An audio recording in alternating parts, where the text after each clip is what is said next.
it is time to introduce someone who truly embodies the spirit and excellence of the class of 2025. Throughout these past 4 years, this individual has demonstrated unwavering dedication, intellectual curiosity, and a commitment to our community.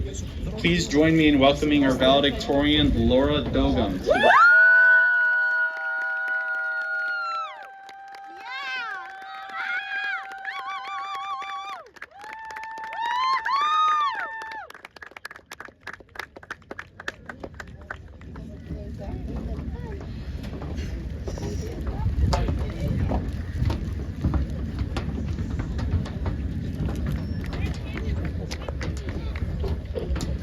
Say hi, everybody.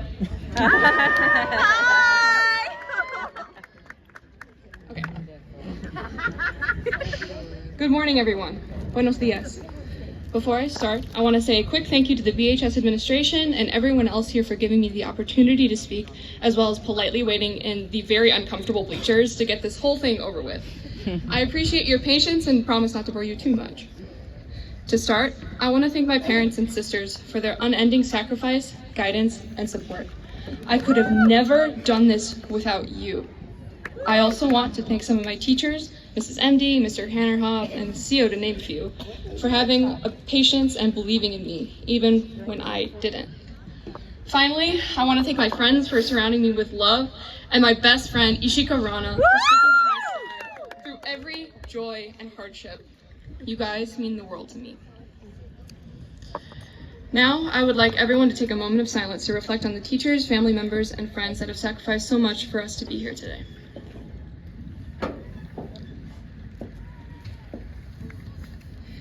When drafting this speech, I had a couple vague ideas for what I wanted to say. Something, something, congratulations, something, something, you've done a great job, something, something, have a nice life.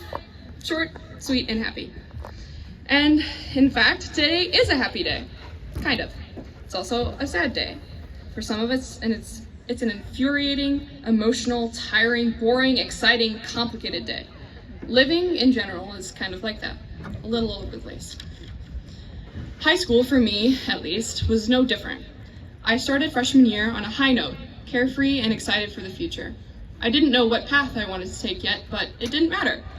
Then it was one hit after another. I would come up for a little air for a little while and then be dragged back down again. Heartbreak, grades, work, health, family emergencies, college applications. Being a teenager today is no joke, and it took a while for me to gain my bearings, to learn how to float despite everything. And I know I'm not the only one here today that understands this cycle. Life is full of waves. Sometimes the waves precede tsunamis. Sometimes they provide calm, shallow water. But at the end of the day, there will always be the next wave.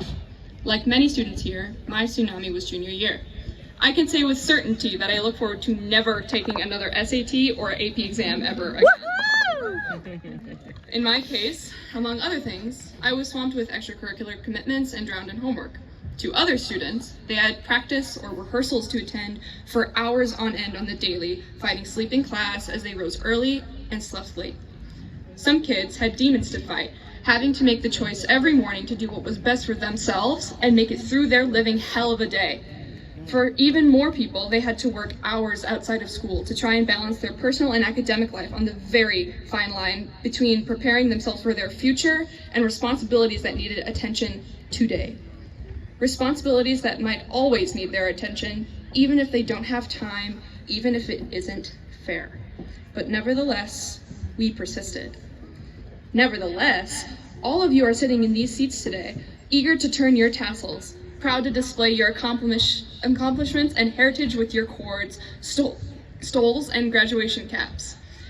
Maybe you're finally taking that big sigh of relief that it's over. I know I am. A couple weeks ago, I was talking to one of my favorite former teachers, shout out to Miss Wade, and she reminded me of something I said to her a while back.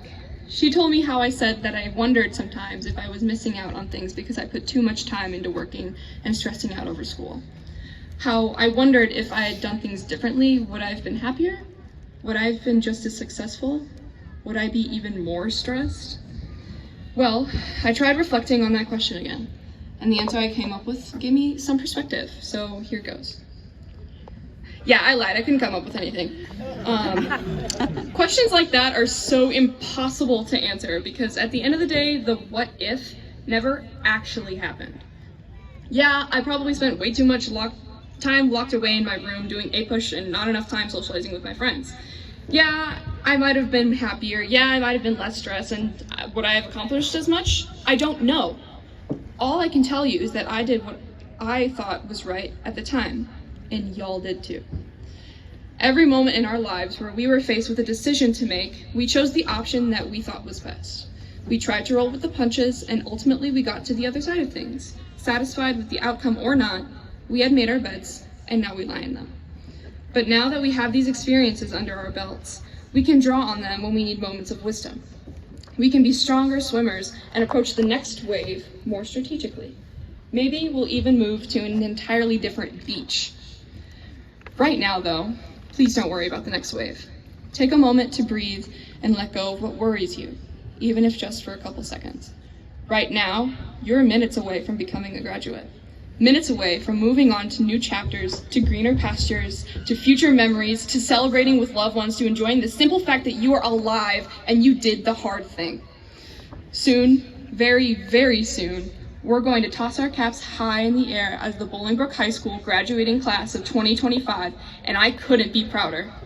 Thank you and congratulations, everyone. Felicidades. Sí se pudimos.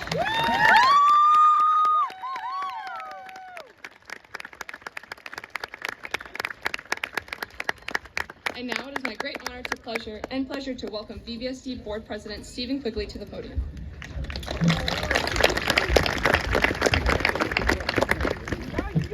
Hard to follow that. I'm going to be very brief, but I am going to address a few things that maybe have been already covered. Number one, I want to thank my fellow board members for the volunteer service they do to the community. Mayor Basta, thank you for coming, and all the other community representatives that are here today. A lot of these people up here, well, all the people that are on the board don't get paid, but I will tell you they are dedicated.